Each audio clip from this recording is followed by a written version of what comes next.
Hi, everybody. It's Katie from Fave Fables. I wanted to let you know that I done messed up and I did not plug in my microphone during the recording of our episode. So I really relied heavily on the computer audio. If my audio is a little bit off today, that is why. And I'm so sorry. I don't know what happened. Yeah. Enjoy. Hi, I'm Katie. And I'm Yarlin. And this is Fae and Fables, a podcast hosted by two mental health counselors who take a psych deep dive into your favorite fantasy and romantasy books. Today, we are going to do a deep dive into A Court of Silver Flames by Sarah J Maas. Woo! And I am so excited. I'm Me fired too. up. This one, It was everything. she was serving. She was serving on It so was many so good. levels. Every time I feel like I'm like, I love A Court of Silver Flames, and then I reread it and I'm like, oh, wait a second. I love this book. So she's God tier to me. Yeah, you know how I felt the first time I read it, but this time I loved it. She was into it. I was so into it. The ranking really took an upswing. So Yeah. We'll talk about it more when we do our rankings and rating, but I was pleasantly surprised. I was like, wow. Oh yeah. This was amazing. So before we get into our episode, we're going to go over our disclaimers and spoiler warnings. Please note this episode contains spoilers for all the books in the ACOTAR series, which includes A Court of Thorns and Roses, A Court of Mist and Fury, A Court of Wings and Ruin, A Court of Frost and Starlight, and A Court of Silver Flames. Additionally, several potentially triggering, emotional, and or traumatic themes may be discussed, which could be impactful or upsetting. Note that adult language and themes are used in the discussion of this book. Please take care of yourself and use caution if you're not in the space to engage with these conversations. Our mental health disclaimer, this podcast is hosted by two licensed mental health counselors, but it should not be used to diagnose, treat, or address any individual mental health concerns or conditions. The knowledge and opinions and experiences we express related to mental health are our own and should not be applied as treatment. This is just for fun. If you feel you need mental health treatment, please seek out your own individualized mental health care. So for our order of events today, we're going to go through our rankings and ratings, which is where we discuss our star and chili pepper rating, as well as where would we put our book on our bookshelf relative to the other books that we've read. Then we get into our teehee moments, quotes, and moments that had us kicking our feet or clutching our pearls. The counselor's couch, fantastical psychoanalysis meets the real world. The red flag court, where we take turns offering up cases and we decide, is this a red flag? Is it or is it not? And then what's up in the realm, where we discuss what we're reading, what's upcoming for the podcast, and where you can contact us. Woo! And I am so excited to get into it. So we're going to start with our rankings and ratings. And to give us a little bit of a backstory to all of this, I'm going to introduce the overarching plot of our tale, and then we'll give our rankings. So what's most important to know is that this book follows the perspective of Nesta Archeron and Cassian, which is a switch up because it's been Feyre. Court of Frost and Starlight was kind of a mix of everybody, but now it's really Nesta and Cassian's perspective. And Nesta is reeling from the trauma of being forced into the cauldron to become Fae. She watched her father being murdered by the King of Hybern, and just the general horrors and fear of the war. Also, when Elaine got captured and brought to the Hybern's camp, that was really traumatic for her. And she is coping with this in an interesting way by drinking excessively, partying at the tavern, and having lots of sex in different ways with different people. Yeah. And here's the thing. We support a baddie who wants to have a lot of sex if that's what you want to get into. And for her in this particular instance, it's an escape. It's not a healthy exploration of sexuality. All of this is so that she doesn't have to feel and that she could keep kind of her feelings at bay. So after one night, so she goes out and she makes a big mistake, which is that she runs up an enormous tab on Rhys and Feyre's dime. And the inner circle gets real mad about this especially Feyre and Rhys. And Mm-hmm. they end up giving her an ultimatum. You can live at the House of Wind. You could train with Cassian. Oh no, not him. And work the hottest man of life. And work in the library below the House of Wind. Or they will drop her ass off at the human lands with whatever she's wearing and like a suitcase. And best of luck to you. And this isn't really like the humans don't like the Fae. This isn't really a viable option, but they're giving it to her. They're like, we will drop you off. If you don't want to be a part of this family, you don't have to be. We'll drop you off somewhere. And she, in a show of self-preservation, decides to go with the first option and goes through a long journey of physical training and healing emotionally. And she faces a lot of challenges along the way. She has to find a magical cache of objects called the Dread Trove. She builds badass lady friendships with our girlies Emery and Gwyn. She completes the rite, which is what all the Illyrian warriors have to go through. They all get kidnapped and thrown into the rite, and they slay it. They get up to the top. They win. They have like the highest warrior ranking you can have, and she discovers along the way that terrible having to train with Cassian so bad. Wait a minute, they're actually mates and they have a lot of hot sex, and she discovers a lot that you can be your kinky badass self and you don't have to put yourself in danger in the taverns. And by the end of the book, Nesta and her girlies, they gather together and they train and they become woman warriors called Valkyries. As I said, they defeat the Rite. And she defeats the scheming human queen, Bryalin, who tries to, like, turn Cassian into her little minion to kill Nesta. She defeats her. Yeah. She harnesses the Dread Trove. She realizes she can make her own magical weapons that have powers. And she saves Feyre, Rhys, and Nyx, their sons' lives, because Feyre was going to die giving birth to Nyx because Nyx has wings. It was a whole thing, but she saves them. And then she lives her best mate-tastic inner circle, House of Wind, Valaris life by the end of this book. And that is our tale. So, Yarlin, what were your rankings and your ratings and your shelves and your things? So I gave this 5 stars, obviously. It was so good. I think the first time I read this book, I may not have been in a good place to really like absorb it. I feel like November are usually not great months for me. Like November, December, like I think there's a lot going on. So I probably like DNF'd a portion of this book and wasn't really feeling it. But this time I was into it. 5 stars. I loved it so much. It was so deep. It was like everything. I gave it 4 chili peppers because it was giving that. We know why. Oh my God. Yeah, the spice was really good. And this is on my top shelf, number 1 shelf, I think. My favorite. It's a hard tie with like Mist and Fury, but this one I feel like is almost like top. Oh, like from all the ACOTAR books. I feel like it was really good. It's had to come up with you. Like it's started from the bottom, now we're here. And now she's on top. She's on top. I think, you had to be like fully mentally. I think also sometimes when a book is like very like intense, sometimes you have to be mentally prepared for it. Yes. If not, you're not going to be so into it. So depending on what life stuff you have going on. It was good this time around. What about you? Oh, girl, we are simpatico on this one. 5 stars. Love her.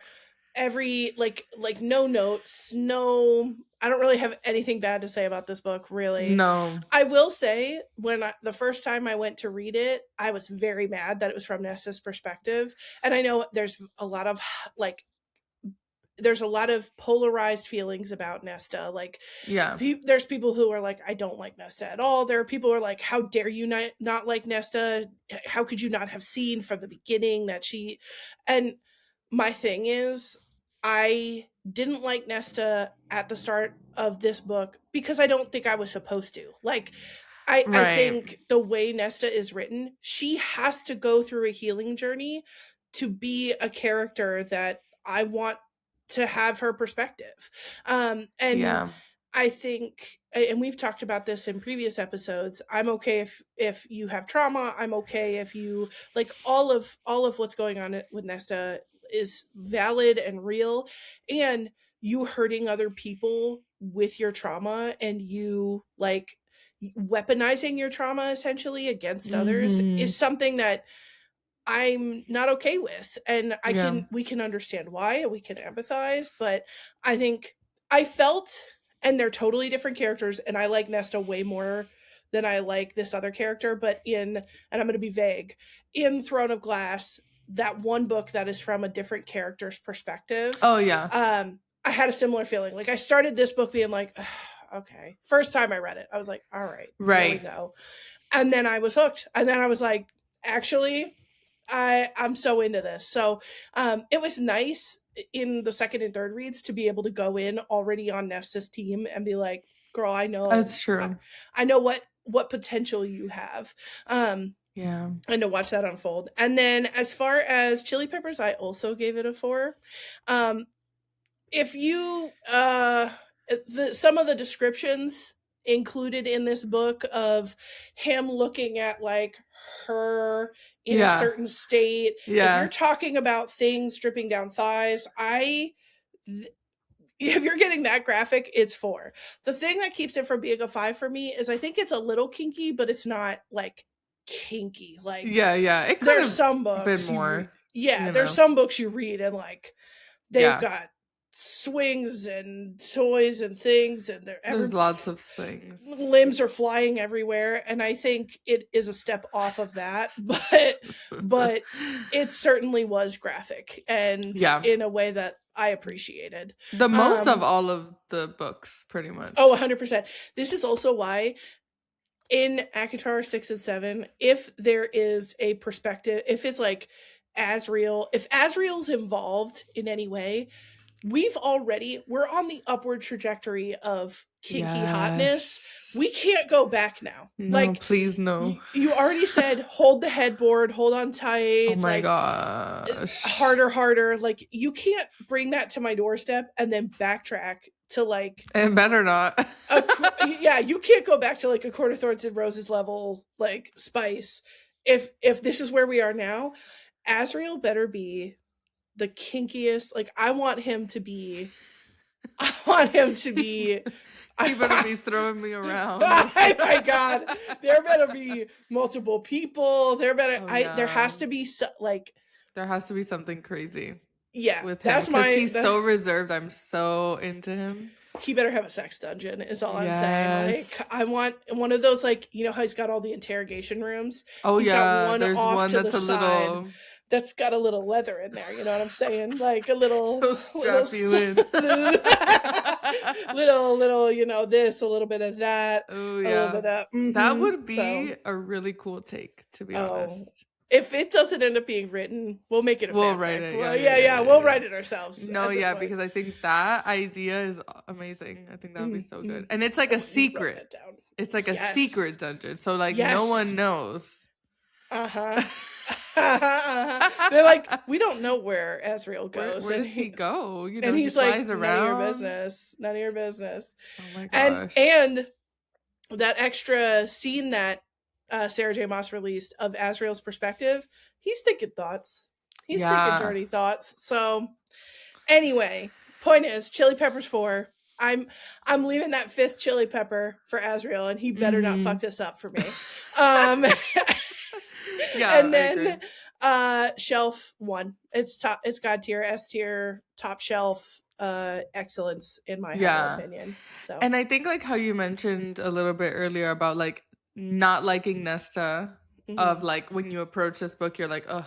And I do agree. I think Nesta didn't treat anyone nicely throughout the other books either. So I think there's already this, like, perspective of, like, she's kind of mean, like, she doesn't really treat Feyre well. And that's before even before she goes into the cauldron. So I think already she's not like the best person. And that's what made me not like her, because I'm like, why does she have to like talk like that? You know? Yeah. The quote that like I think encapsulates Nesta for me is the one where it's Cassian's perspective, I think, where he talks about like she's a wolf with claws and teeth, but was never told how to be a wolf or never had other wolves to hang out with. So now she just lashes out at people. Yeah. And that's in the like in A Court of Wings and Ruin. I have, especially as we did this reread, I could see glimmers of Nesta, like who Nesta I think really wants to be. Yeah. But in and amongst all these barbs and like all this bullshit, like I loved the part when she went to the High Lords meeting and she was like, I don't want to be a coward. You all are making sacrifices and doing the right thing for other people you don't know. I certainly could do the same. And there's these moments that she has, but I think the trauma of everything happening just overwhelms her. And so this time around with Wings and Ruin, I had a little bit more empathy and could like spot these like glimmers, but then she would just go right back to like, well, fuck you all. And it's like, girl, come on. I know you can do this. You have it in you. And I think A Court of Silver Flames this is what is in, this is the her coming to fruition of her fullest self. And she's still like, she's not this like genteel person. She's not somebody like, she's still herself, but she's learned to hone her sharpness into something that is like you bring it to the appropriate scenarios, and then when you need to have some gentleness or kindness toward people, you can also use that. So anyway, so I definitely think Silver Flames had that journey for her. So So that brings us to our tea and our he moments, and there's I don't know about you, had but I lot. Yeah. So do you want to go first and give us what you got going on? Okay. So in page 122, this is Nesta describing Cassian, which I loved. His hazel eyes were bright with pleading in the morning sun, the wind dancing in his dark hair, like he was made from these mountains, crafted from wind and stone. He was so beautiful, not in the way that Azriel and Rhys were beautiful, but in an uncut way, savage and unrelenting. The first time she's seen Cassian, she couldn't take her eyes off of him. She felt like she spent her life surrounded by boys. Then a male, she supposed, had suddenly appeared. Everything about him had radiated that confident, arrogant masculinity. It had been heady and overwhelming, and all she'd wanted for so many months was to touch him, smell him, taste him, get close to that strength and throw everything she was against it, because she knew he'd never break, never falter, never balk. So good. Yes. I love that. Like savage, unrelenting. Yes. Cassian's my favorite Bat Boy because this is like, to me, he is such a representation of that like masculinity, but it's not toxic. Like Cassian is a look at like, you can be this like swaggering male guy and be like, rough and whatever, but you don't have to be an asshole in the process. Like you can be all that and still be like, she calls him an honorable male at several different points, and so don't other women. Like they all recognize him for being a really honorable guy. But just the like, he's just like, like he makes me he's Twitter awesome. painted. I love him so much. Anyway. My next one, I don't want to do too many because I have so many, but page 187, she batted him away and gestured to the muscles hidden beneath his shirt. You're going to make me look like that? His low laugh rippled over her body. No one can look like this but me, Nesta. Rhys and Azriel do. I've got one or two muscles on them. I don't see it. He winked. Maybe they're in other places. Oh, I may have to find out. Oh my god! For research. For research. Listen, I am a thorough person. I like to have all the facts, okay? If you're telling me, I just need to, if we're training together, I need to know, like, am I going to look like that? And where are these extra muscles that I'm going to gain? Right. So it feels only right that you should show them to me, because it's like, I just have to have all the information. Also, the fact that he is huge. Oh my god, I know. In multiple ways, if you know what I mean. Winkety winkety. Yeah.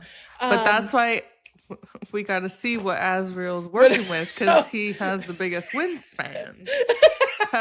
So if this is it's bringing me back to Dragon's Bride, when she literally God. It always goes back to Dragon's Bride. It always goes back to that. But when he's so big in that book that she has to like put a balm on herself after every. Oh my god! Stop. Cassian is so big. Like, if Asriel is any bigger than that, what's gonna happen? Oh my god! I don't even know. She would need some deep healing. Some sexual healing, some might say. Sexual healing. Yeah, so we have it on hold for Asriel. Yeah. But you know, we eagerly await. We love the Cassian moments, you know. Let me see. I'm gonna pick a few more. Oh my gosh, I love this one. Page 256. This is Nesta watching Cassian and Asriel sparring. I was like already having that in my mind. She'd been sweating herself when they'd finished, wondering what it'd be like to be between those two male bodies, letting them turn all that lethal attention on worshiping her. Would love to see that. Love to see that happen. And there's a little sentiment after that sentence, which is also in my Teehees, where it's like, she's going in depth. She's like, Cassian's going to be here doing this. Asriel's going to be here. Like, she goes, she fully visualizes it. And this is like lore deep within the SJM universe. Like, you see this all over social media. Yeah. But it's a widespread understanding that Sarah J Maas wanted to do a scene, an actual scene with them, and for some reason it got cut out. Or got cut out. And I just think for science and for the betterment of the world, maybe release that scene, that whatever you first wrote, however that initially went. Yeah. Just to see who's to say it would be good or bad. Right. But we'd have to know to make that decision. There's only one way to know, and it's to hear about it in depth over many pages, I would say. Yeah, so I would love to see that happen. Maybe in the future books, something else can happen that's similar. I'm saying, Asriel, if he's the kink master, let's get multiple people involved here. Oh my god. Let's see what happens. Let's see what happens for science. Yeah. Okay, so I'm gonna rapid fire the other ones. Page 438. They clung to each other, and he tried to piece himself back together, to remember what the fuck his name was and where they were. But there was only her, only this female in his arms, and the only name he could remember was hers. So good. Page 385. There can be nothing more than sex, Cassian.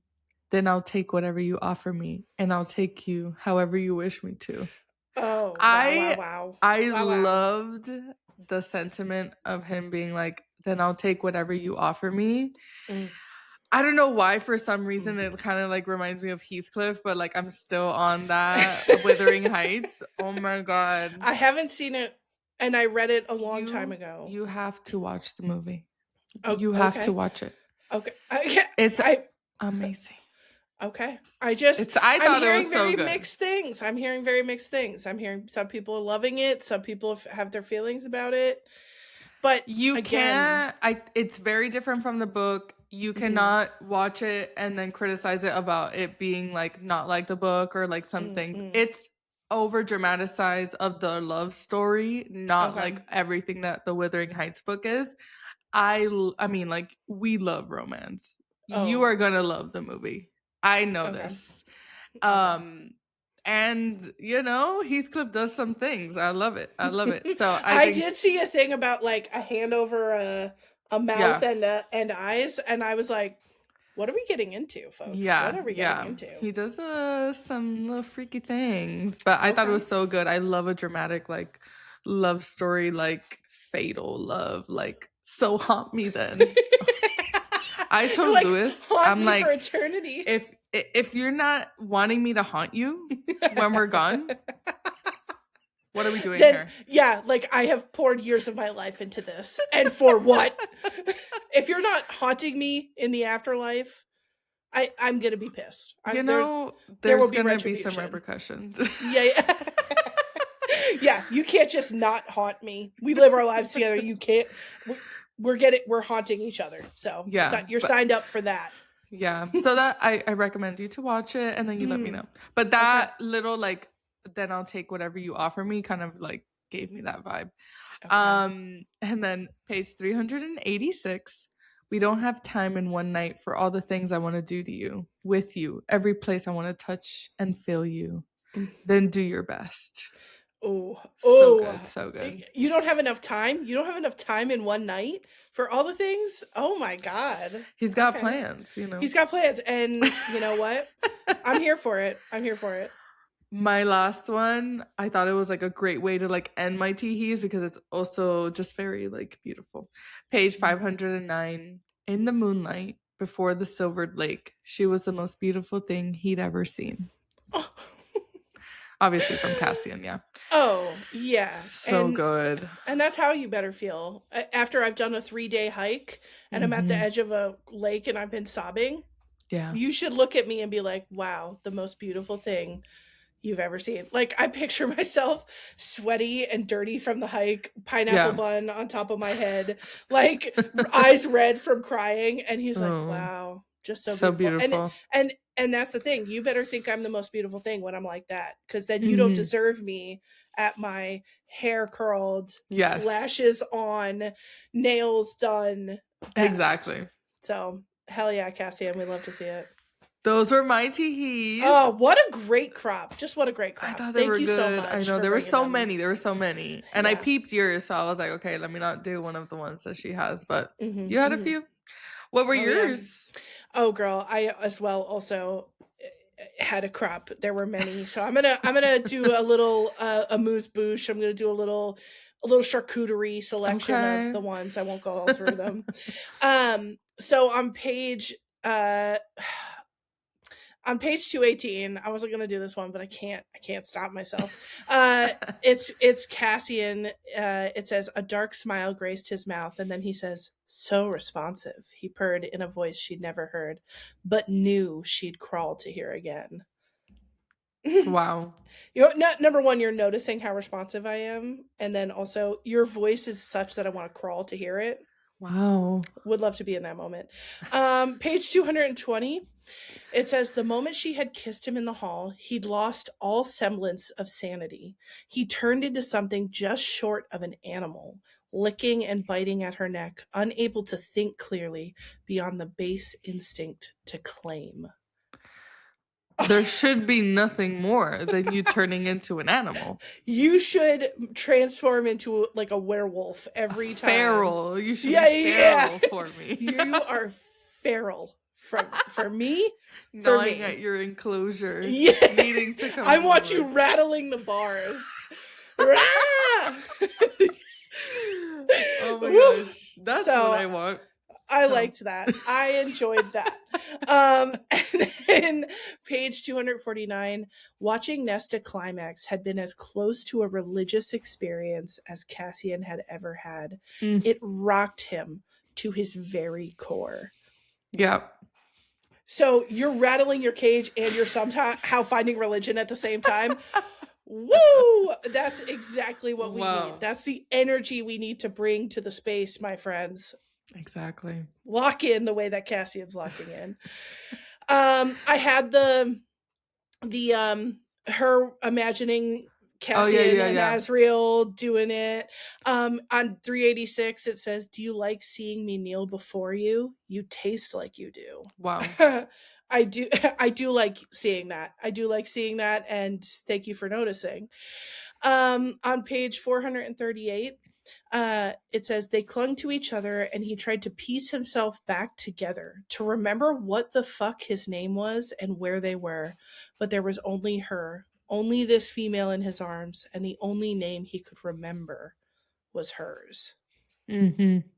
So you forgot good. My lovin' was so good. You forgot your name. You forgot your name. I love that. That's how it should be. That's how it should be. Then on page 609, Cassian says, "You're mine," he groaned, thrusting hard. She whispered, "And I am yours." Those golden threads between their very souls shone with the words as if they formed a harp strummed by a heavenly hand. For it was music between their souls, always had been, and his voice was her favorite melody. So cute. Really cute. I can't. And then the last one on page 726, Nesta says, "You are my mate, Cassian," she said against his lips and kissed him softly. "And you are mine," he said, kissing her in turn. And then his hand slid into her hair, and the kiss, it did not matter. The world around them or the crown at her feet as he kissed her, a mate's kiss, one that set their souls twining, glowing. Oh. And that just felt like a full culmination of everything that they had been through. So good. I loved their story so much. I loved this book. Just seeing everything, And I love a good sentiment, like a "you are mine" sentiment. When it's between both people. Like, I don't like when it's like, "you are mine," and the other person's like, "I don't want this," and they're like, "No, you're mine." Like, when there's a mutual claiming, and it's like, we are each other's, and our souls twine together with the threads of the universe, and the sun beams upon us. I get into that very much so. Yeah, it was really good, really top notch. So we had a lot to work with this time around. Yeah. And I think high hopes for the next 2 books. We'll see. Hopefully they bring Sarah, if you're listening to this, and we know you are, we need you to bring it. You brought this into our lives. You brought these quotes into our lives. We can't go backwards. I will cry. Yeah. So those were our teehee moments. Oh, we were teeheeing every which way. Now we get into the counselor couch. At the counselor's couch, we connect the fantastical with the practical. We each choose a character and analyze their psychology, making recommendations as their fictional counselor along the way. We then take what's going on in their world and bring it into ours so that you can walk away with some therapist-approved psych insights. Woo! So I have Nesta. And I kind of went in, I went in on her treatment plan, which I feel like you're going to be like, wow, girl. Hell yeah. And, because I feel like obviously she's going through a lot. So she has a lot on her treatment plan. But for her psychoanalysis, I kind of called it like confronting buried trauma and dismantling defense mechanisms, which is what we see a lot of her behavior is a lot of defense mechanisms and not great ways of handling her trauma or processing it. So Nesta is driven by repressed trauma, particularly the loss of her human life, the violent transformation in the cauldron, and deep-seated guilt over her father's death. Instead of consciously processing these events, she pushes them into the unconscious, where again, like not wanting to think about them. They don't disappear. They resurface as rage, self-destructive behavior, and emotional numbness, which we see, she tries to do for a lot of the time. Her hostility towards others, especially Feyre and Cassian, can be read as like displacing her emotions, where she can't safely direct them at the true source, which is her trauma, helplessness, and grief, but they get redirected toward like safer targets, which is like that anger.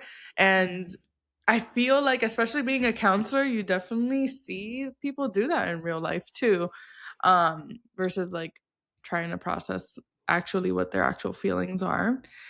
So a lot of the early behavior or defense mechanisms we see Nesta have is like projection. She attributes her own self-loathing to others, assuming they judge or despise her as harshly as she judges herself. She has definitely a good amount of moments where she has like that negative self-talk low self-esteem or self-worth. Reaction formation show her cruelty often masks vulnerability, where she feels fear or longing, but she expresses contempt. So a lot of a lot of her in conversation with people, she like is cold and like holds back and even is cruel, but she like avoids being vulnerable. And then isolation, she cuts herself from off socially to avoid emotional exposure, creating a controlled environment where she doesn't have to confront pain, which is, I feel like, kind of an example of like her apartment and like everything being kind of like decrepit and not really seeing her family much during that time that she was partying and stuff.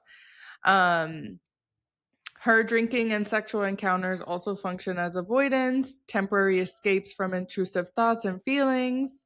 And then I have some quotes of kind of moments that, she mentioned some of these things. In page 12, what would his fear smell like if he learned she'd used him, slept with him, to keep herself at bay, to settle that writhing darkness that simmered inside her from the moment she emerged from the cauldron? Sex, music, and drink. She'd learned this past year. All of it helped. Not entirely, but it kept the power from boiling over. Even if she could still feel it streaming through her blood, coiled tight around her bones. So she's already kind of like accepting that those are her coping mechanisms and what she's used. I like that you highlight this, because I think what we see under all of this and what you're highlighting is fear. Like, she's so afraid of herself. She's so afraid of what she's going to do to other people. And simultaneously, it's sort of a self-fulfilling prophecy that she's bringing about, where she says, oh, people are going to hate me. And then she lashes out in cruelty and then is like, well, look, people hate me. And it's like, I don't know if they hate you, but you're doing things that are bringing out reactions that then that then support your thesis. Like, it's this loop that you're getting yourself into, and it's all fear driven. Yeah.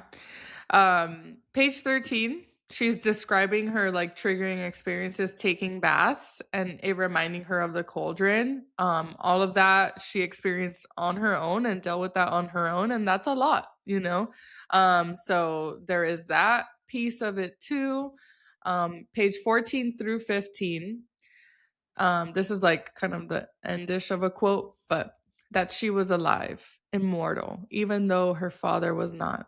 That was what had lingered, the look in his eyes, the resentment in her heart as he died for her. It had festered, gnawing at her like power she buried deep, running rampant through her head until no icy baths could numb it away. We know that she obviously had very strong feelings for her dad of like, he never did shit and like didn't protect them or take care of them as a family when they were going through all that hardship. And imagine like you having all those feelings and then him coming to save everyone, but then no chance of repair. Like that is like the guilt that I feel like is really like weighing on her, because she wasn't able to not feel that. Yeah, and that, I think, is the other dimension. We've got fear and then we've got guilt. And it's that, like you were saying, the avoidance of having to look that. It's that weird thing where people try to avoid that, but somehow it's all they can think about because they're trying to avoid it. It's like, she's running from it every which way, but in actuality, it's still consuming her. So, we as counselors recognize that that often doesn't work. If you're like, that's not happening, haha, like it will find you anyway, whether you want it to or not. Yeah, so that's like a tough one too, is like the dad piece on her. And like, through the mystical counseling of like acceptance of like all that she felt and being able to slowly process and move on, like that's what ultimately will help her through that, because like, there's nothing you could do about that anymore. On page 45, Nesta also had to deal with Elaine experiencing suicidal ideation, it appears from this quote. She spent weeks here last year, during that terrible period after her being turned fae, begging Elaine to demonstrate any sign of wanting to live. She barely slept for fear of Elaine walking off this veranda or leaning too far out on one of the countless windows, or simply throwing herself down those 10,000 steps. Mm. So even as she herself is dealing with like the cauldron and all of that, she's also having to put that aside and take care of Elaine Mm. when, it seems like she was like, processing that in a different way, in a more dangerous way. So that is also like hard to deal with too. Oh yeah. And I think it shows that she does care. Like she barely sleeps making sure that Mm-hmm. Elaine is safe. It's not a lack of caring. Feyre maintains, and I think she's right, Nesta cares so deeply about everything that it's overwhelming. And so the meanness and the barbs, it's like it's hiding this deep-seated care and loyalty. It's just she hasn't found a way to express it in a way that doesn't destroy her in the process. Yeah, yeah. So I like that throughout this book, the representation of her training and the stairs being sort of like the Mm. marker, motivator, or outlet for her processing and like healing journey. I know when I first read it, I was like, oh my gosh, here we go with the stairs again. But again, you have to be in like the right headspace to really like understand what's Mhm. going on with the steps and all of that. Um, so I think that was amazing. And then at the end, her being able to climb it all Yeah. is like a great triumph. In page 60, this is kind of like the similar wolf thing, but I think this is Mm. like Nesta's mind Yeah. saying it. So Nesta had become a wolf, armed herself with invisible teeth and claws, and learned to strike faster, deeper, more lethally, had relished it. But when the time came to put away the wolf, she found it had devoured her too. Mm. So it's like that it's like that like representation of what she had to turn into, of like that really cruel person and someone who that's the only way she knew how to Mm. like interact with people, is like that big reaction and like cutting deep and saying hurtful things.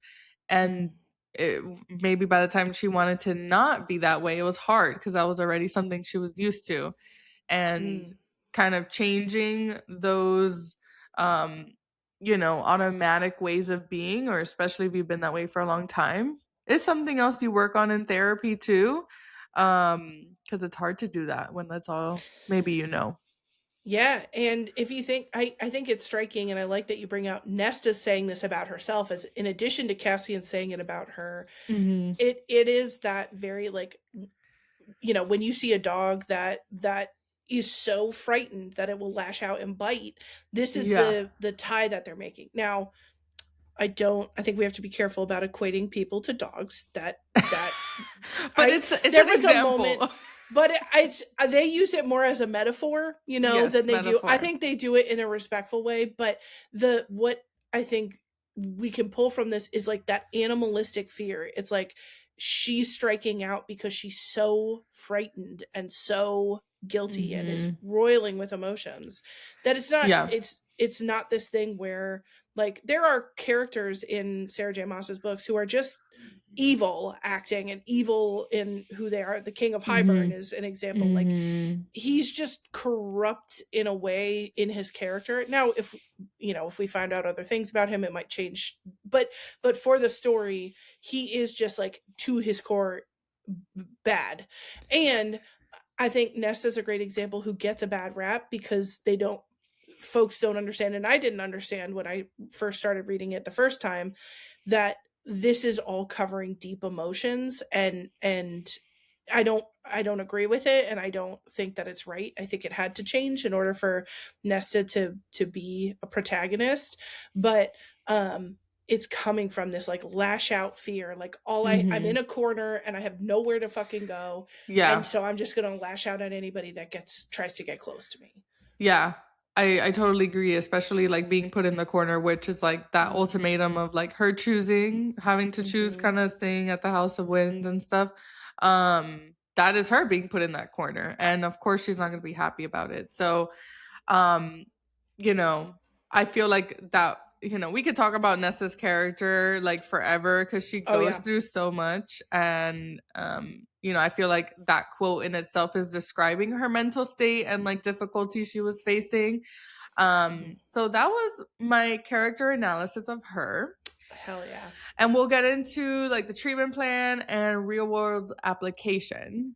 I think with Nesta's treatment plan, I did want to make sure, she goes through a lot, similar to how we did in like Throne of Glass and stuff. So I wanted to make sure that I was kind of doing Nesta justice. So her treatment is not approached as like someone who needs to be fixed, which like no one is when you go to therapy. But more so like someone working through layered trauma, shame, and identity fragmentation. So a lot of her primary issues are complex trauma, unresolved grief, intense shame, and emotional dysregulation.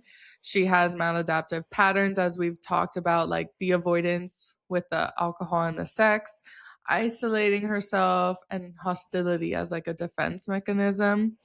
I do like the approach of like a strengths-based approach. So like focusing on her strengths, high resilience. She went through a lot and she was able to come out of it, and she just needs to find her footing. She's disciplined, which we see with her like wanting to train and then being into it.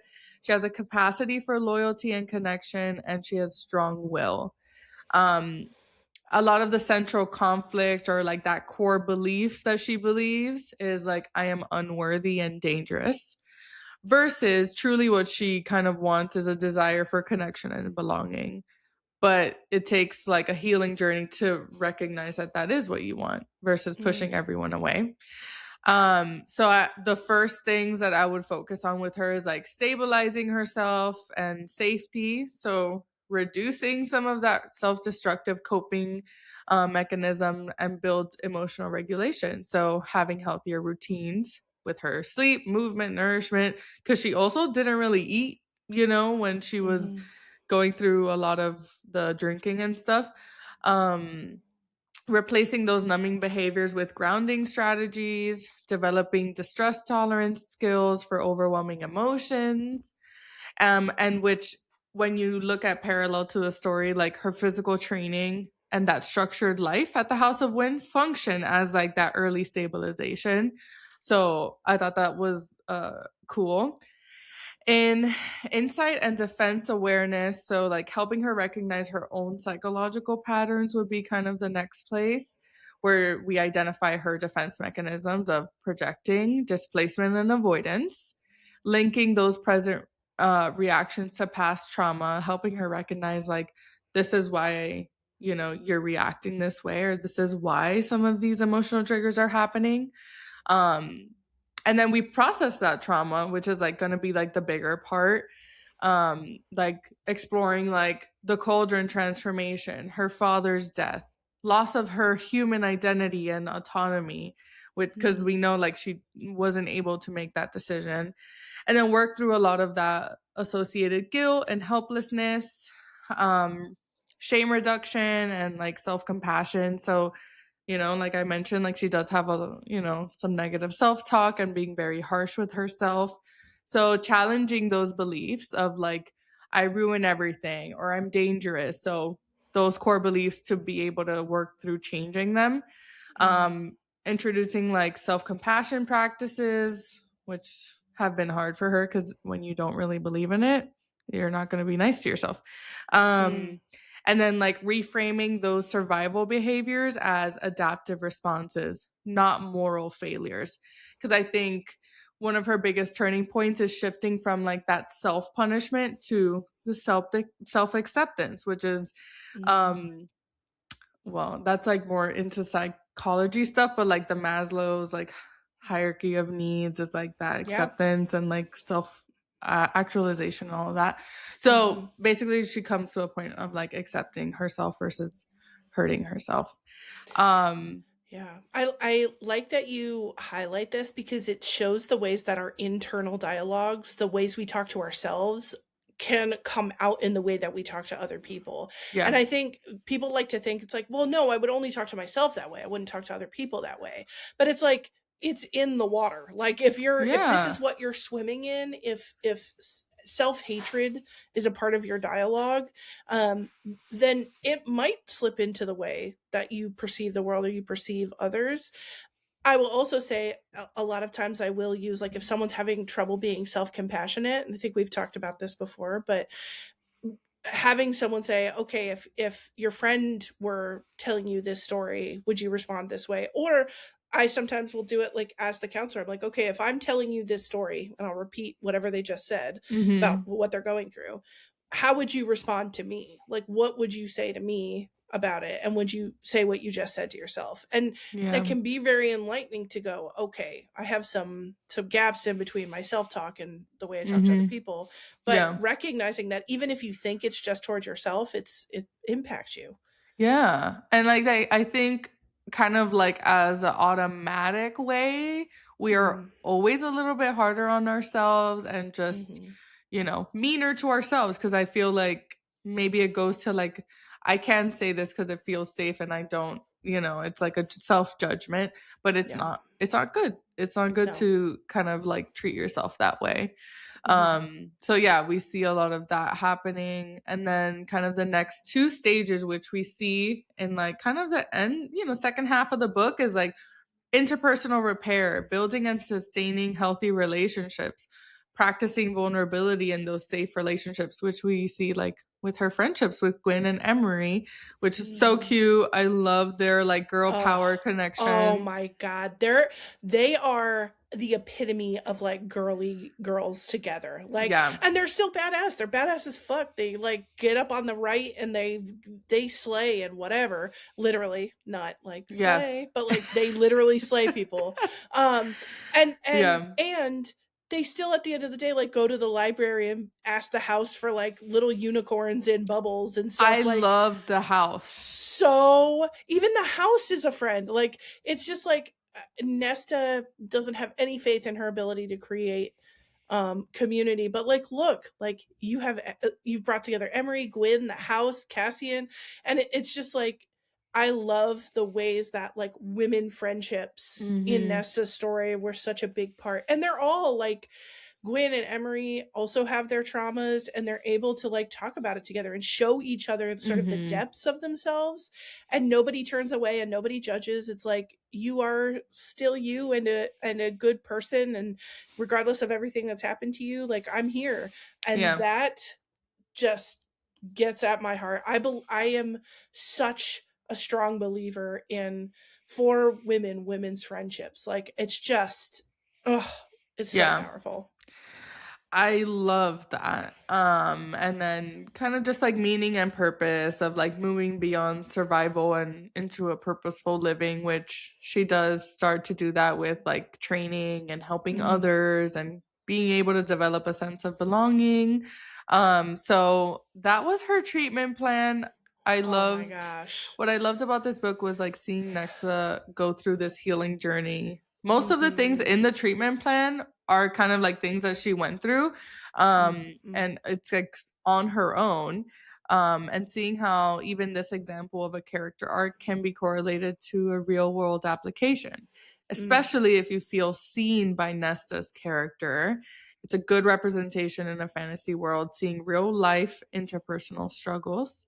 A lot of Nesta's treatment plan is connected to trauma and deep personal work, in which would require you to go to therapy. So that is Mm-hmm. my recommendation. If you notice you engage in Nesta's characteristics in the first half of the bookish, so go process that. I also Mm. love like the breathing techniques and like body scan mentioned in the book, which I think you'll touch on.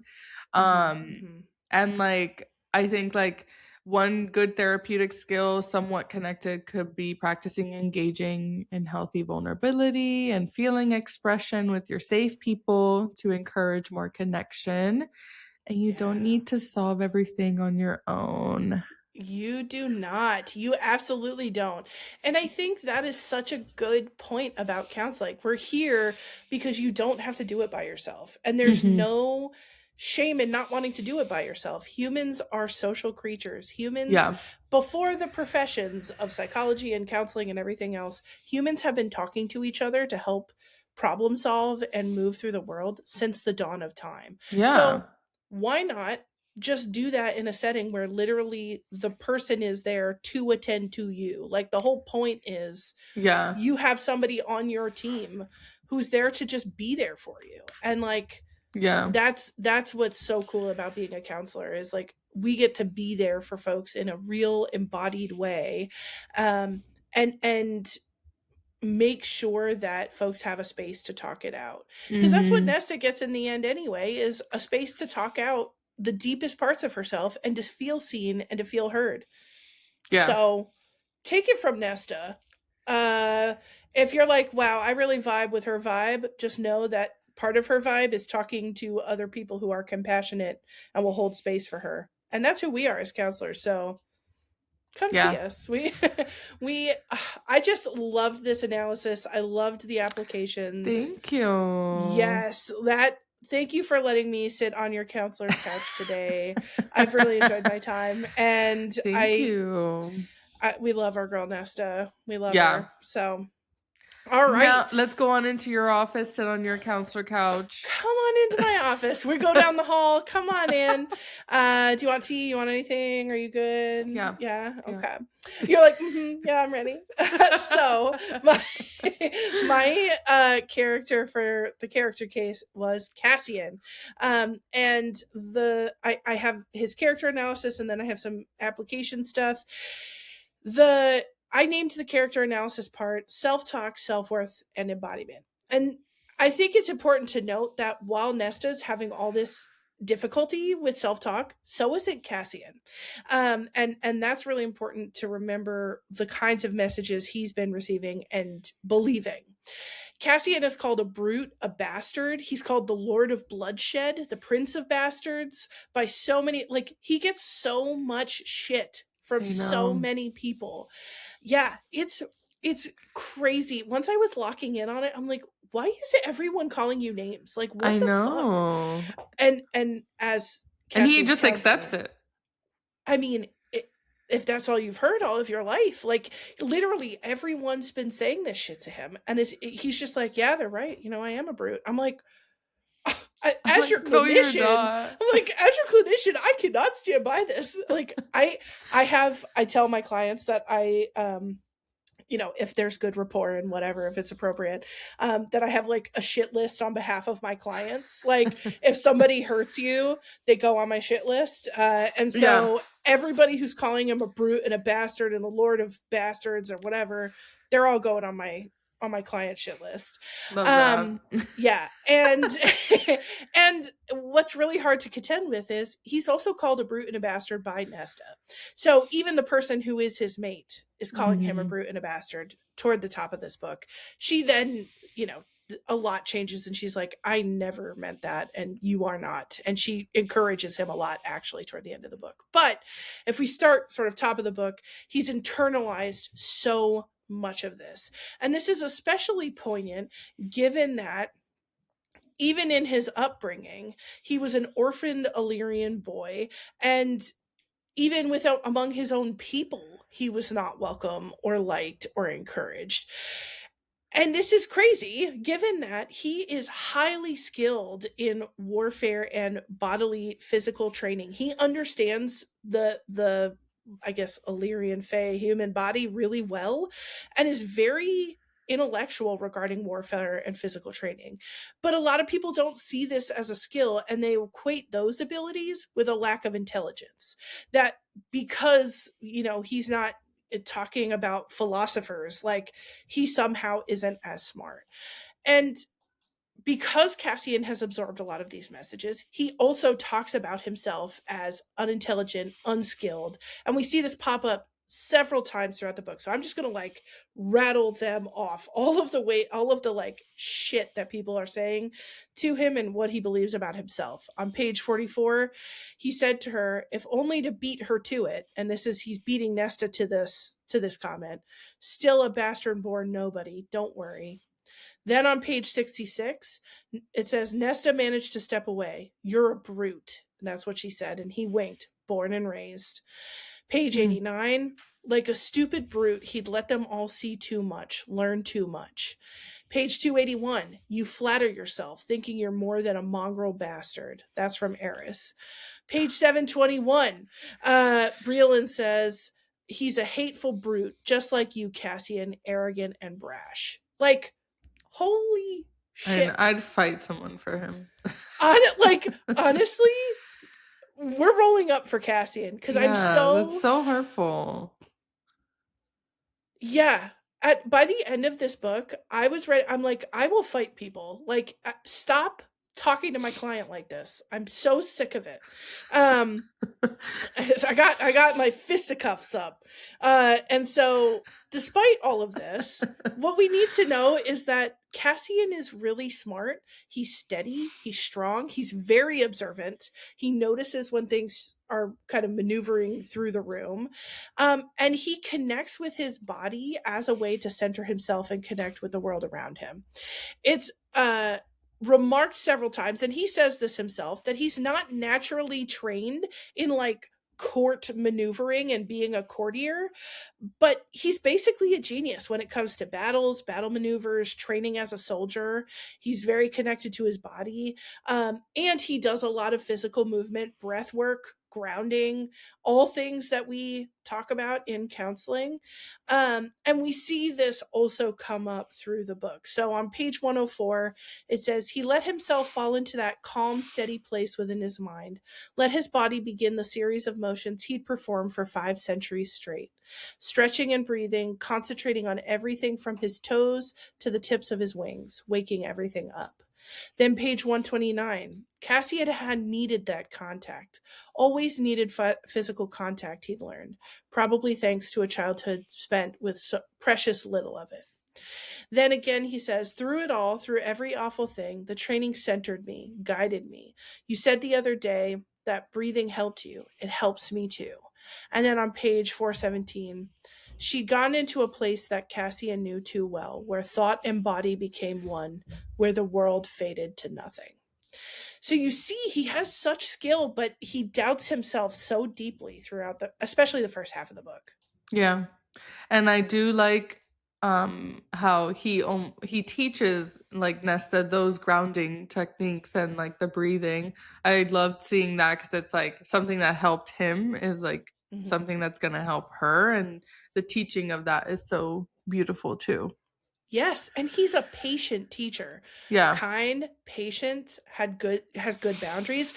If you think about it, all of the like women who experienced so much trauma in the library came to train with Cassian Azrael only after they saw Cassian train Nesta. Saw how respectful he was. He would always ask permission to like touch somebody. He was very like thoughtful and never harsh. All of those things are high skill things to be able to do, but because he wasn't trained to be a courtier, he's like, well, I'm just a stupid brute. It's like, no, you just were never taught to play that game. You were taught to play a different game, and you're very good at it, but it doesn't make you stupid because, you know, Eris has been playing the courtier game for centuries and you haven't. Right. So when we have this element happening for Cassian, I have some things that I would really want to integrate both in Cassian's treatment and to bring into the real world application. And it really centers on breath work and grounding. When we say breath work, we just mean using breathing to calm the body and to bring about a mind and body connection that helps somebody to regulate. That's what we mean by breath work. Grounding is similar. We're just taking ourselves sort of out of our spinning thoughts and grounding into our bodies, bringing body awareness up and sort of awareness of the world around us. And we see, and you absolutely can tell that Sarah J Maas has been in therapy throughout this thing.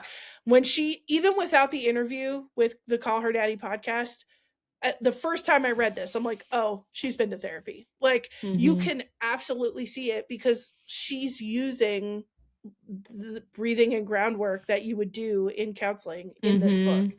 So So much of Cassian and Nesta's journey, both together and separately, is about using breath and physical movement to clear their minds, to focus, and to help weather difficult moments. And we see this in a few different places, and I'll pull a couple of quotes. On page 142, Nesta says, "The breathing makes my head stop being so," and then in her mind she goes, "horrible, awful, miserable." And then she says out loud to Cassian, "loud." And then Cassian responds, "Ah," understanding washed over his face. "Mine too." So they both recognize that they've got a really tumultuous inner mind life, and breathing and training helps ground them. On page 143, he says he'd always felt that way when he did the movements correctly, like his body and mind and soul had lined up and began singing. Oh, we love to see that. So And then page 411, strange. So strange to find her body suddenly calmed, distant, like she'd somehow indeed been able to step back, let it rest, and her mind, for the first time in her life, she felt utterly settled into her own skin. Um, and I think that is so important. It's so important to mm-hmm. recognize that all that breathing, all that body work helps calm you. And that's exactly what it does for them. Yeah, and that it's a practice. It's not something that, you're gonna kind of get and be good at right from the beginning. It's something that needs to incorporate more repetition in order for you to actually see the benefits of it, and be able to Mm-hmm. use that like coping skill whenever anything arises. So I love that at some point, it did work out. Like if you see like from 142, it was kind of like maybe introduced to her, and then page 400 and something, like that is when it finally like was able to like help calm her. Like that shows that it does take some time and, repetition. Absolutely. And I love that you bring this up because non judgment is such a big part of being able to do this work. If you've practiced for years having a chaotic mind space, it's not going to go away just because I tell you about one breathing technique. Like Mm-hmm. you have to practice it and wire your brain and body to actually reap the benefits of that. And I love that you highlight, even in the quotes I highlighted, like page 100 something to page 400, all that Mm-hmm. time is Yep. work. They're working on it. And the first time she does breath work, she gets distracted 57 times. And she's like, Yeah. it's a chaotic experience the first time she does it because that's all she knows. So it's such powerful work, but it takes time and Yeah. patience. And like Yeah. that's a perfect real world application because so many clients have a difficulty with like mindfulness or like deep breathing because if they've never done it before, of course it's going to be hard and you're going to have to Mm-hmm. kind of redirect your mind because it is going to go, be thinking about a lot of things. So, yeah, Mm-hmm. it's even in the book in a fantastical world, it's hard. Yeah. And I like that Sarah J Maas portrayed it that way, that it wasn't like breathe deeply and then she was like, "Oh, I feel so much better." Like Yeah. there was a process. Yeah. And I So, kept oh, go ahead. clocking like what, because you know how in her interview she like talked about like how Nesta was like a portrayal of like how she was and stuff like Mm-hmm. postpartum. So I kept trying to figure out like what was that connection. I didn't necessarily see that postpartum connection, but maybe it was just like Mm-hmm. Nesta's way of reacting was maybe something Mm-hmm. that she kind of went through. So I kept thinking about that. But I loved Mm. seeing the breath work and stuff too. I like that you're bringing in the postpartum element too, because so much of what Sarah J. Maas shared was connected to her kids, and Yeah. so a comment she made during the interview was about how like so many people don't like when women get pregnant and have children in fantasy books, that it's like the pregnancy trope, and people Oh don't yeah. want to read about women in fantasy being pregnant and having kids. And I think she made such an excellent point where she was like, a lot of women have children, and Yeah. having children has made me stronger and a better person for having done that. And it's not to say like I don't have kids, I don't think you need to have kids to be strong and to be Mhm. resilient, but I think she was talking for her. Having kids made her a better, more complex person. And Yeah. I love that she highlights like we need to be representing all parts of what a woman can go through in life, Yeah. and that includes kids. And so I'm curious to see, like, if she has a character. Well, I think maybe even Farah, like, Yeah. how's Farah gonna approach motherhood? Is there going to Yeah. be some sort of postpartum element to that? Yeah, that would be interesting to see. I would Yeah. love to. Maybe she does touch that in one of the books. But Yeah. yeah, so I kept trying to like connect, and like especially after hearing her interview, it almost helps you connect with the author more. So Yes, absolutely. And so to help the characters in some of this grounding, breath work, self-talk stuff, I would want to help, or want to talk to Cassian about his self-talk. And I would like to see him leverage some of his skills and to reframe that messaging. And I think one way he could do that is represented in how Clotho, who is the head librarian, talks about him. She mhm. calls him Lord Cassian, and he tries to brush it off. But she says on page 261, "You are a lord in good deeds. It is not a title born, but earned." And I think, and I just got chills even Yeah, repeating that. that's so powerful to hear. And for him to hear that, Yeah. because all he sees is his identity as related to how he was born. And Clotho is saying, you do not need to be born a lord to be a lord, to have Yeah, the the spirit. qualities of a lord. Yes, Yeah. exactly. And so I think that's a big paradigm shift. And he even, like, he reacts really, like, internally it's very impactful for him to hear that. I don't remember the comment he makes, but it's like it meant more to him than she could ever know, or Mm. something like that. I know, honestly, like, oh God. Making me a little So emotional. I know I'm getting a little like misty here. Yeah. A little misty. But I think it's a real paradigm shift for him to recognize, like, you don't have to be born as any one kind of person in order to be a lord in good deeds. Like, you can earn a title, and I call you Lord Cassian because I mean that shit. Like, Mm. you are a lord in every way that counts.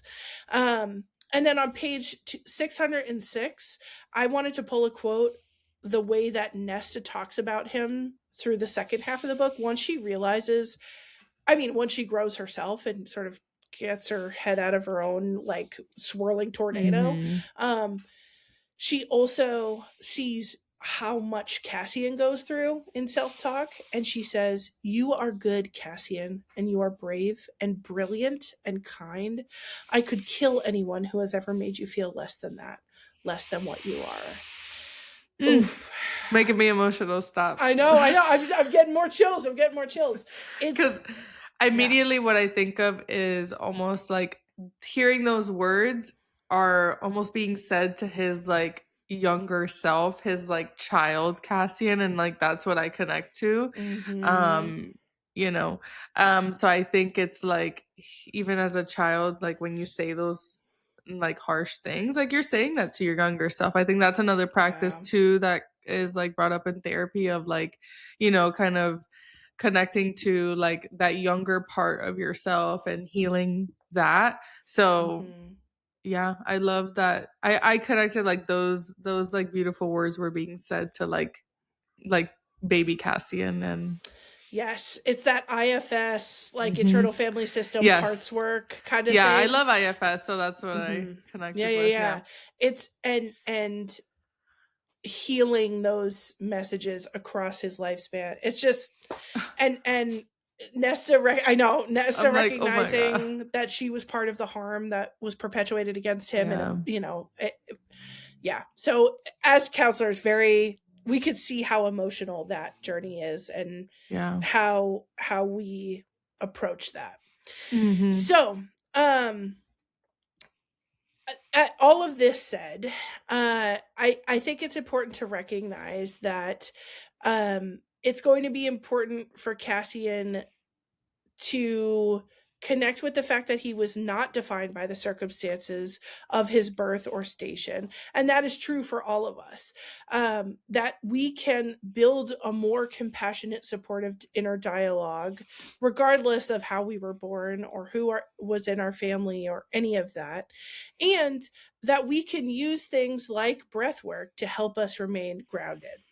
And for folks who are interested in breath work, we've talked about it quite a bit today. There is a lot of compelling research about the role that focusing on and honing breathing can help our nervous system regulation. And Nesta and Gwyn and Emery, through the Valkyrie breathing exercises, are doing exactly that. They're doing breath work in their training, and they're focusing on breathing and mindfulness exercises. There's even an exercise they do, which is very common, of see a thought, let it float through your mind, let it float down the river. That is a very common, sometimes it's you're in an airplane and you're watching a thunderstorm from far away. Yeah. The storm is happening and those are the storm of your thoughts, but they are not all of you. Those are very common metaphors. Leaves on a stream type of thing. Yep. There's some imagery that's very common in grounding and mindfulness work. Yeah. And Sarah J Maas wrote those out to a T. So I think if you want to learn about that particular imagery, which she probably learned at therapy, you could watch her write that out. There are a couple of breathing techniques that I will just sort of put on the table for folks who are interested in starting this. And there's two very common ones: box breathing and hiccup breathing. And they actually do box breathing in the story. Gwyn kind of reads through a box breathing exercise. And it's essentially just breathing in by a certain count, holding your breath by a certain count, breathing out by a certain count, and holding. And usually I've seen it 4 and 4. So you breathe in for 4, you hold for 4, you breathe out for 4, you hold for 4. And you move your way through that a few times. And it's designed to slow your breathing down and activate your or sort of deactivate the nervous system, the parts of your nervous system that create panic or that shallow breathing that you do when you're nervous or riled up. Yeah. The other one that I like a lot is called hiccup breathing. If you've ever cried really hard before, and at the end when you go, oh yeah, that is your body trying to regulate naturally the breathing. Oh, I didn't know that. Yeah, so we can kind of use that regulating system, and what you do is you breathe in as much as you can, breathe all the way in until you feel like you can't anymore, and then just do one more intake hiccup of breath. So it'll be and then you breathe in just a little bit more, and then you breathe out slowly, and you give yourself an opportunity to mimic that self-regulating hiccup at the end of your breath to kind of regulate your nervous system. Those are just a couple of examples. There are lots and lots out there. Yeah. And I think what's important to recognize is that the technique, it's helpful for the technique to be matched with someone who has some good clinical judgment, who can help you sort of pick breathing techniques that might work for you, or in a schedule or a system that works for you. Yeah. So when we do mindfulness and breath work and grounding into our bodies, we really can help activate what's called the parasympathetic nervous system, the one that's responsible for rest. And it can help us gain perspective when we're able to be calm and rested in our bodies while we think about life's tough, difficult things. Yeah. So try breath work today. This episode was sponsored by Breathwork. TM. I was thinking about that. Wow, we were really psyching it up today. Oh, we got in depth. I love it. So let's go ahead and take a little break, and when we come back, we will engage with the red flag court. Oh yeah, see you soon. Bye.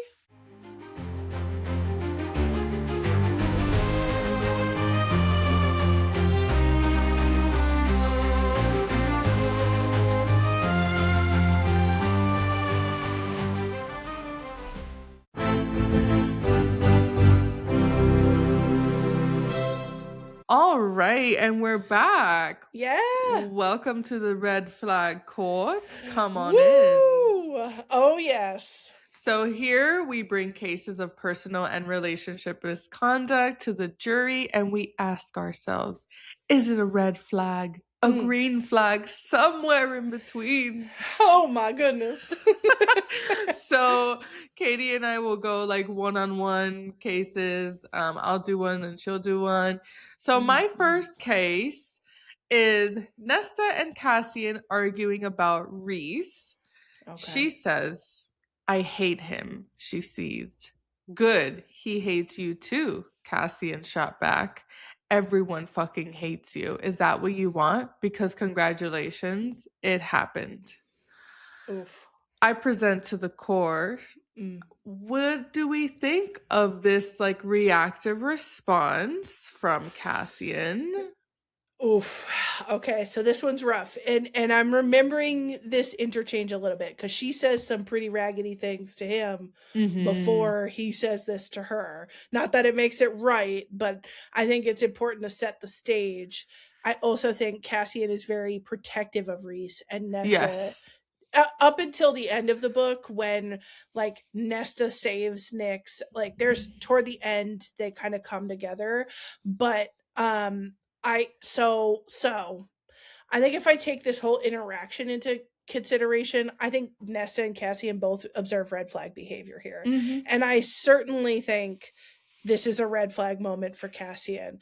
My thing is that they both pop off and say things that they don't mean in order to hurt each other.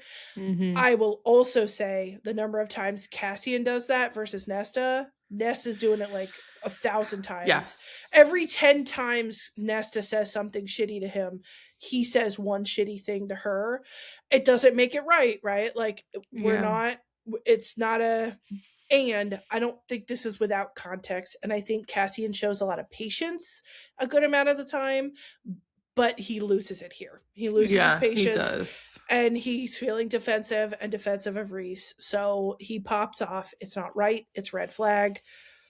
But I think if we were to do a couples counseling with the both of them, I think it would be important for them to mutually take responsibility for the role that they mutually have played in this red flag moment. I love that. And I love the couples counseling take. Okay. Shout out couples. Jury and judge. Yes. I imagine like what's your flags here? Like I give it red flag too. I don't think that's okay.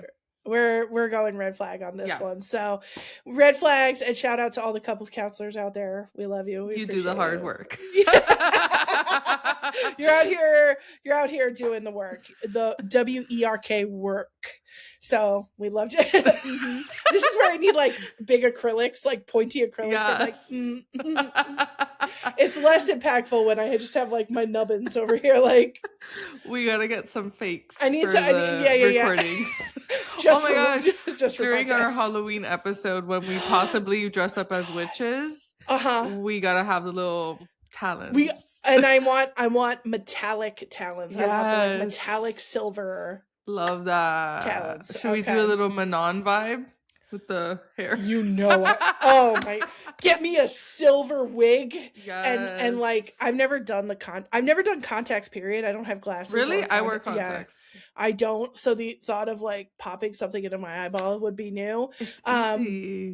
I'll let you do that. You can just like hold me down and pop a contact in, but honestly, we'll get ourselves. You're like, would do. So we'll get some like those like white or like amber. Silver. Oh, okay. No, it's her because her eyes are like gold, right? So like right. Amber eyes, silver wig, talons. Yeah. We'll go 1,000 with it. That would be amazing. So look forward to that. Also, if you haven't read Throne of Glass, go read that. Yeah. We already covered the series, so at this point... go read it. And we just told you about a character. We didn't tell you anything, what she does. She's a witch. That's all you know. So, and she's hot as hell. My favorite Throne of Glass character. Yeah. One of my top, for sure. So I have a case for the court. And this has to do with the ultimatum. This is hotly contested among the fans of ACOTAR. Bring it so we're we're going. So I can hear your excited breaths in the background, like because I love to like stand on something that's a little stand up business. Yeah, it's not clocking to you that I'm standing on business. She's this jury standing on business. So at the start of the book, as you remember, Nesta's drinking a lot. She's hanging out in taverns, having a lot of sex as a way to escape her inner turmoil. And the inner circle and Amryn and Feyre are all like, we need to give her space. She needs a space to like process all of this, whatever. And after months and months of getting lots of space to do a lot of processing, she has a really expensive night over at the tavern, and they all are like, that's it, we're done with this. So they give her that ultimatum. She can live in the House of Wind, train with Cassian, work in the library, and the only way to come down from there is through a set of stairs, 10,000 stairs that go from the House of Wind to Valaris. And she's not allowed to drink. That's her other rule. Or they will drop off Nesta in the human lands and be like, all right, you wanted freedom. You hate us all. You don't want us in your life. Go to the human lands and fend for yourself. Within the SJM fandom, there's a lot of debate about the ethics of this ultimatum and whether or not it was a good or bad maneuver. What do you think of this ultimatum? Red or green flag? I give this a green flag. Okay. I love that this is debated on, but it's almost like, imagine this is like a teenager and you're the parent. You're putting your foot down. You're telling them, get your shit together. She's also spending money that's not hers and treating everyone badly. Get your shit together. These are your options. I think that's a green flag. I think that's almost like a stricter parenting like take, where it's like, no, you can't actually do all of this and think that it's okay.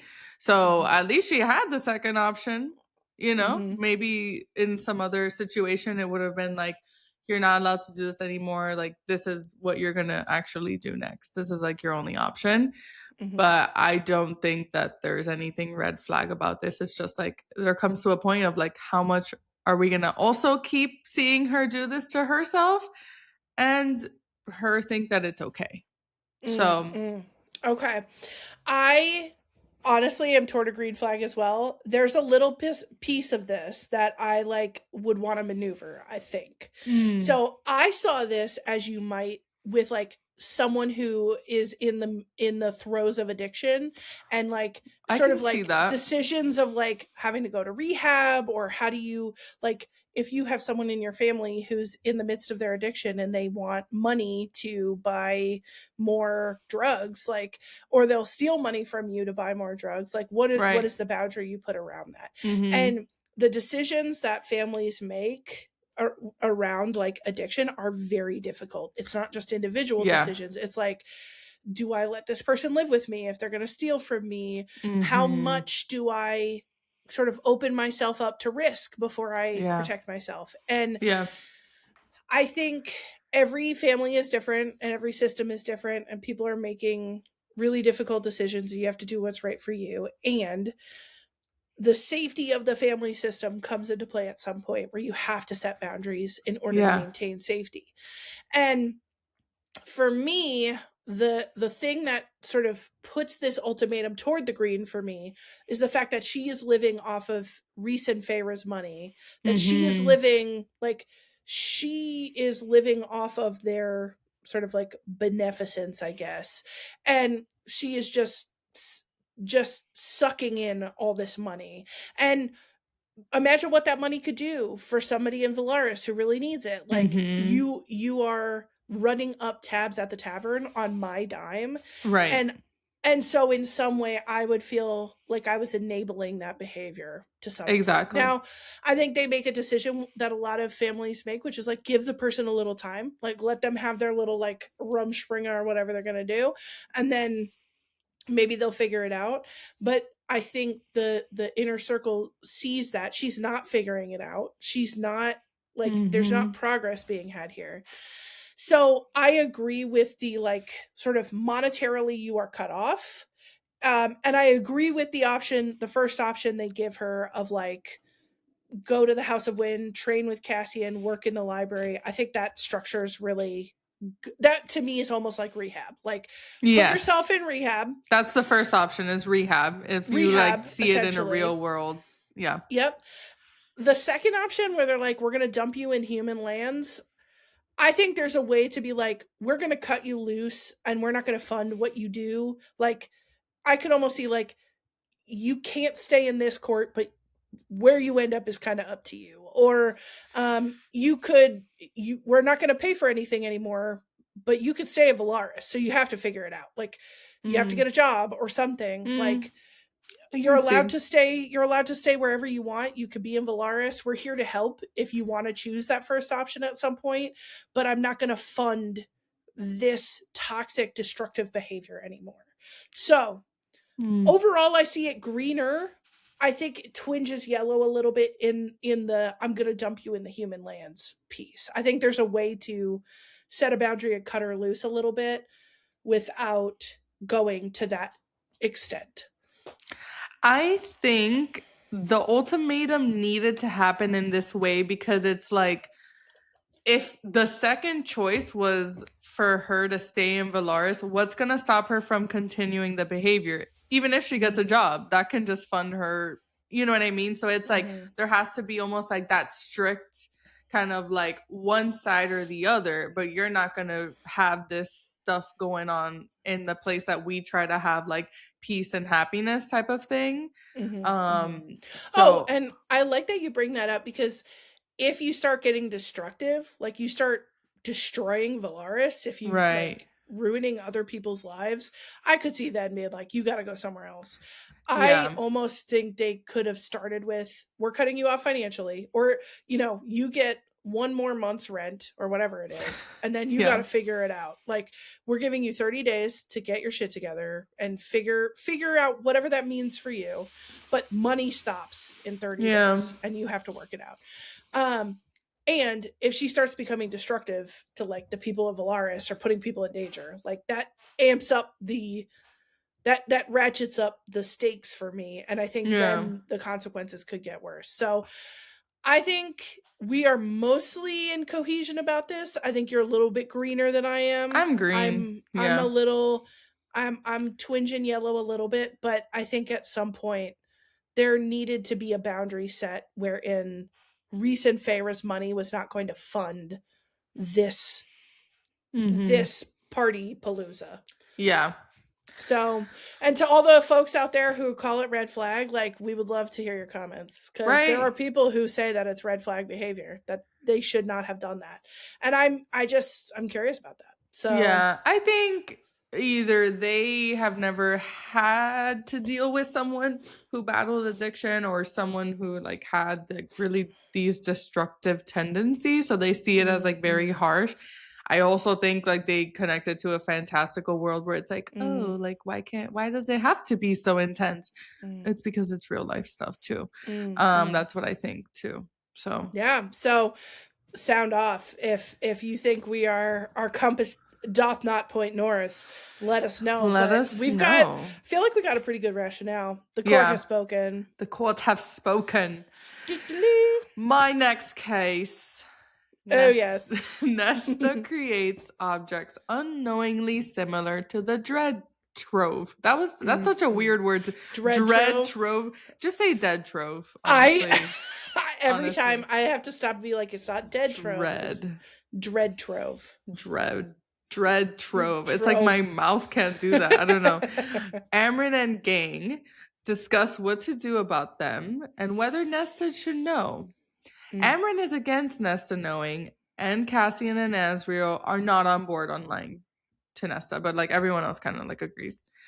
Even knowing Nesta's track record and unstable mental state, what flag would you give this decision-making process / their inability to trust Nesta on something she is in control of?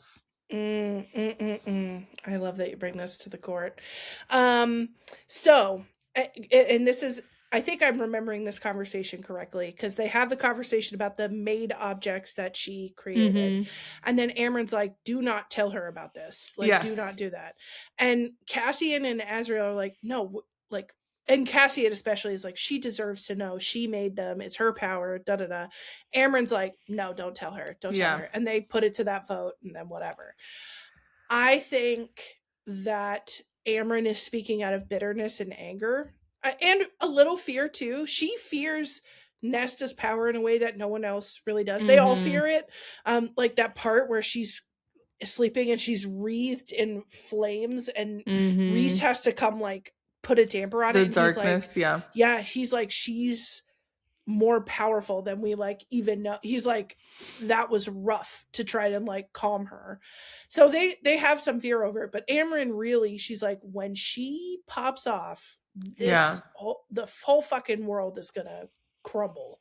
And so and Nesta and Amron had a falling out, so I think Amron is bitter about that. And I think in that moment, the conversation they're having, like, it's not like Nesta was there. You kind of have to have a conversation in the moment. I don't think they went into that going, oh, we're going to talk about Nesta and have a vote without her. I think the mistake here had to do with Cassian kind of delaying how he told her. And then he tries to go about it in a weird way where he goes, what does he say? He's like, what would you name a sword if you had to name a sword? And kind of like gets her like, and she's like, why are you asking me? He asked her twice and she's like, why are you asking me this? And I think what she doesn't like is the sneakiness. She doesn't like that people were talking about her, and I agree, she wasn't told. So I think if Cassian had gone from that meeting to Nesta right away and said, hey, listen, we figured out that these weapons are doing weird shit because you made them, and we had a debate over whether we should tell you or not, and I advocated that we should, and everyone agreed. Amron did not, but we wanted to make sure you knew. That is like a full accounting of what happened right after it happened. Like, to me, that feels more honest than what he did. So I think them not telling her right away, there's like a yellow flag element to this. I don't think them having a debate about it in the moment is a red flag. You almost can't help but have a debate about it in that moment. But I think it's yellow because I would have liked Cassian to tell her, or for them to go get her and like, you know, be like, okay, bring in Nesta. And so maybe it's even orange for me, yellow to orange at this moment. Same, because I do think it's like, why do we automatically go to the point of like, we can't trust her, or like she might make more, and like, you know, and depending on her moods and stuff. But it's like, if she did this unknowingly, at least letting her know like, hey, you made these really powerful objects and like we want to be able to keep it in check or something, that also gives her autonomy on herself and like avoids more of this conflict that they keep having. So it's like, you know, she's not a bad person. She's not like, you know, she's gone through a lot, but she's not evil. She doesn't have like those tendencies. So if they were to at least have told her like, hey, like you made this, whatever, she can at least withhold like with making anything else, I guess, you know? Yeah. And decide like, those are her objects that she made. Like, those, you can't deny. And also, what if she's out here making other stuff in the meantime that you're not noticing? Like, I think she should have been brought into the conversation, or at least immediately told about it. The thing that I think really gets to Nesta is the fact that they were debating her ability to handle this without her, and we're trying to make a decision, like almost like, well, what would have happened if everyone voted to not tell me? Like, especially toward Cassian, like, would you have not told me? I know. But I think too, when I take Cassian's perspective, he had to do a certain amount of like eggshell walking with her toward the beginning. So I officially declare orange flag on this one. Orange Me flag too. Orange flag. The court has spoken. Yeah. The court has spoken, babes, and we're slaying Boots the house down, whatever people say these days. Okay. So this one that I have brought is an extension of what you just brought to the table. This is the moment that happens after this moment. Yes. So Nesta finds out Cassian and the Inner Circle members have been talking about her, voting on her about the new maid trove, whatever, and they've been trying to decide for her what she should do with that. And when Cassian has this conversation with her, she interprets this as them debating this issue out of hatred and fear of her. Now, that may be true for Amren. We don't like, she's definitely mad and fears Nesta. But I think Nesta takes it to the umpteenth. Like, all of you hate me and all of you fear me, and that's why you didn't tell me. And so they see it as an act of love, but she sees it as this like act of hatefulness. And so Nesta, in a rage, goes to find Amren and have it out with her and be like, what the actual fuck? Why, number one, why are you talking about me? Number two, why'd you vote against me, bitch? Yeah. And she's like, Amren, we're gonna have words. And so her and Amren are having it out, and Feyre shows up, because Feyre's the fixer. And she shows up to try and fix it and smooth things between them and not create issues.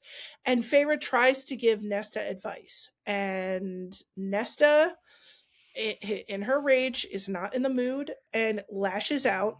Yeah. And she tells Feyre something that everyone had known, but no one, that Rhys had commanded all of them not to tell her, which is that her pregnancy would likely kill her. And Nesta says in particular on page 482, I do know that your mate ordered everyone not to inform you of the truth. She turned to Amren. Did you all vote on that too? Did you talk about her, judge her, and deem her unworthy of the truth? What was your vote, Amren? To let Feyre die in ignorance? Before Amren could reply, Nesta turned back to her sister. Didn't you question why your precious perfect Rhysand has been a moody bastard for weeks? Because he knows you will die. He knows, and he still didn't tell you. Oh, Lord. I feel things for this one. This one's complicated. So what do you think about Nesta telling Feyre about the danger of her pregnancy? Red or green flag? I am leaning towards orange because I do think I never liked that they didn't tell Feyre about that. If I have risks in childbirth, just as you do in real life, the mother needs to know about it. You can't protect her from that. You need to tell her. Yeah. I didn't like that. I do like that Nesta told her. I don't like the way she said it, obviously. So that's why it feels like orange to me, because I do think like Nesta standing up for her sister and like kind of doing what's right of telling her the truth. Delivery was not great because it's like more like out of spite, and like, Nesta spewing her words. So, yeah. I think it's orange for me. Yes. Okay. I also have complicated feelings about this because I also don't like that they did not tell her. Body autonomy to me is paramount. Like, everyone should have the full information about their body and be able to do with their body what they want. And so the fact that the whole Inner Circle, including Nesta for a good long while, kept this from her feels icky to me. The fact that Rhys, I'm he's sorry, like, but it's he's giving control. Tamlin. Yeah, he's giving control freak. Yeah, he's giving a little bit of Tamlin. And even in the Call Her Daddy podcast interview, Sarah J Maas is like, because people talk about how much they don't like that Rhysand did this. And Sarah J Maas kind of admits, she's like, does he not get to make a mistake? Like, she Right. knows that she wrote it, I think, with the intention of this not being okay behavior, but he's under incredible strain. I could see, like, if I thought that I could increase your survival rate by having you be less stressed about this, I could be tempting to be like, well, this is going to cause significant stress and it's going to impact survivability here. So do I just not say anything and help along? Ultimately, I don't agree with it. Even with that fact, I think she deserves to know. And I think in a weird way, and Cassian and Feyre have a little mind to mind communication while they're on the hike. And Feyre essentially says, I think Nesta was telling me as justice for both her and me. Like, she thought it was unjust that I wasn't told. And there's a part of this that, like, she was taking vengeance for the both of us for the inner circle not telling them things, which is true. They were not telling both of them things. And Cassian agrees. So we know that it's not totally out of like a desire to hurt Feyre. She does it in a way that I think is designed to hurt, but she also sees it as this justice that she's like, you deserve to know, I deserve to know, we deserve to know and make our own decisions. Yeah. So I would say the Nesta telling Feyre about the danger of her pregnancy, if it were done in a different way, I could even see this being green flag for me.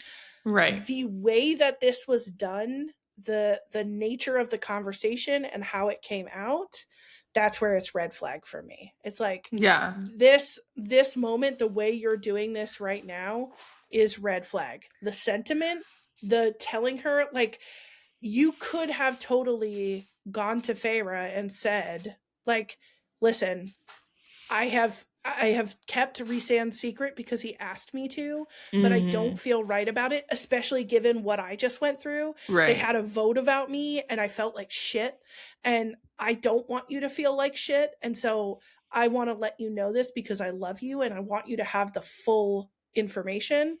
Yeah. This is what Rhysand told me. He's going to be like so fucking mad, but I can't let you sit in the dark anymore because I was just sitting in the dark and it fucking sucks. If that's how she did it, this would be green for me. But as it stands, this right now, the way your precious perfect Rhysand and all this shit. I was like, ooh. Because I think the way that you just pointed it out, that could have been their opportunity for connection. But she didn't go about it that way. So, and I think too, this is so indicative of Feyre and Nesta's relationship. They actually have good things to say to each other that are important and would bring them together. They just don't know how to say it. It's like, we're like, she's trying out this like connecting with people without hurting them thing, and she doesn't know quite how to do it yet. And you add the elevated emotion. So I think we are in cohesion about this. We got a red and an orange on the play. We got an orange over here and a red over there. And Rhysand, I don't know what you've got to do to get right with yourself and with your mate and with everyone else, but fucking make it happen, guy. Because this is unacceptable behavior and we're not going to have it. Yeah, we're over it. We're over it. So that is the red flag court. Thank you for coming into the court today. Oh, thank you for coming into court. Go get yourself a nice latte or something. It's been a trying one. We've really had to go through the gauntlet, and now all that's left is what is up in our realm. So, Yalin, what are you reading? What are you reading, girl? What are you doing? I'm reading House of Earth and Blood. Crescent City #1, and also Book Lovers by Emily Henry. Okay, well, of course, House of Earth and Blood for the podcast. That's my first prerogative, and I'm about 1/3 of the way through. Nice. So we've got some things going on, and then we're really going through the accents today. We're just like hitting them all. Check that Australian. My best attempt at Australian. Shrimp on the bottom. I thought you were saying mate, like mate. I was like, oh wow, we're good. Anyway, so House of Earth and Blood. And then have I ever talked to you about The Four Horsemen? I have seen these books before, yeah. So I'm in the middle of Death by Laura Thalassa, and then I'm reading a book called Blackouts by Justin Torres. It's not my usual vibe, but I'm co-reading it with someone. We swapped. I gave them The Everlasting, and they gave me by Alex Harrow, and they gave me Blackouts. So yeah. So that's where we are in the realm. Yeah. And I'm just looking forward, one, to getting into the world of Crescent City with you, because how far did you make it? You had read up to a certain point in Crescent City, right? I finished the audiobook for the first Crescent City. So you finished the first one, but you have not read the second or the third one. No. I think that's when we got into like doing the podcast stuff, so I like stopped. But I did like the audiobook. It was really obviously it was a long ass book. So it was a long audiobook, so it did take me a lot of time to listen to it, but I still like, even when like reading it, I do still remember details of it. Yeah, so this will be, I think, my third reread of Crescent City. Oh my gosh. But then this will be, no, I think maybe I will have read the first and second ones 3 times, but the third one. Oh, girl. Well, the problem is every time a new one comes out, like if it's been a while, I'm like, I need to remember where everybody is. So I've gone through this a bit, but I've only read the third one time, and usually my first read is my most like, I can't remember shit read. Ask me about it later, and I don't quite remember, so I'm excited to like solidify the third book in my head, because I don't have it solidified right now. We very much look forward to going over A House of Earth and Blood with you all, and I think that's a great segue to our final remarks and shout outs. Okay, so if any of today's topics were triggering when you do like the medicine commercial, if any of today's topics were triggering or upsetting. If any of today's topics were triggering or upsetting, please make sure to seek out individualized mental health treatment. And remember that this podcast is for fun, based on our opinions, experiences, and shouldn't be used for diagnosing, assessing, or treating mental health conditions. Our next episode, out May 20th, will cover the first book in the Crescent City series, House of Earth and Blood. If you'd like to support us or interact with us, make sure to subscribe and rate the podcast on Apple Podcast apps, Spotify, or YouTube. Follow us on Instagram at FayeandFablesPod. Email us at FayeandFablesPod@gmail.com. And we have merch, so go to our link tree on Instagram to find our Etsy page. Thank you for listening, and we'll see you soon. Bye. Bye.